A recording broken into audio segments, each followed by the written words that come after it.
شروع اللہ کا نام لے کر جو بڑا مہربان نہایت رحم والا ہے۔ اللہ کا حکم یعنی عذاب گویا آ ہی پہنچا تو کافروں اس کے لیے جلدی مت کرو، اور یہ لوگ جو اللہ کا شریک بناتے ہیں وہ اس سے پاک اور بالاتر ہے۔ وہی فرشتوں کو پیغام دے کر اپنے حکم سے اپنے بندوں میں سے جس کے پاس چاہتا ہے بھیجتا ہے کہ لوگوں کو بتا دو کہ میرے سوا کوئی معبود نہیں، تو مجھی سے ڈرو۔ اسی نے آسمانوں اور زمین کو حکمت سے پیدا کیا، اس کی ذات ان کافروں کے شرک سے بلند و برتر ہے۔ اسی نے انسان کو نطفے سے بنایا مگر وہ کھلم کھلا جھگڑالو بن گیا، اور مویشیوں کو بھی اسی نے پیدا کیا، ان میں تمہارے لیے سردی سے بچاؤ اور بہت سے دوسرے فائدے ہیں، اور ان میں سے بعض کو تم کھاتے بھی ہو۔ اور جب شام کو انہیں جنگل سے لاتے ہو اور جب صبح کو جنگل چرانے لے جاتے ہو تو ان سے تمہاری عزت و شان کا اظہار ہوتا ہے۔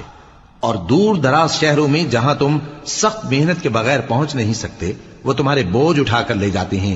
کچھ شک نہیں کہ تمہارا پروردگار نہایت شفقت والا ہے، مہربان ہے۔ اور اسی نے گھوڑے اور خچر اور گدھے پیدا کیے تاکہ تم ان پر سوار ہو، اور وہ تمہارے لیے رونق و زینت بھی ہیں۔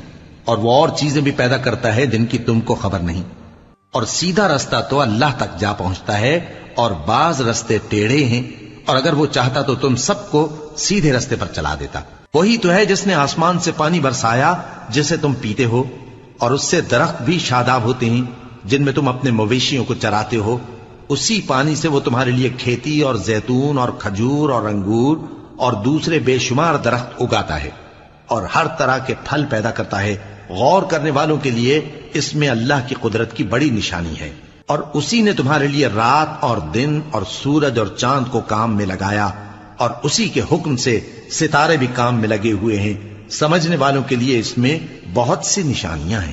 اور جو طرح طرح کے رنگوں کی چیزیں اس نے زمین میں پیدا کی سب تمہارے زیر فرمان کر دیں۔ نصیحت حاصل کرنے والوں کے لیے اس میں نشانی ہے۔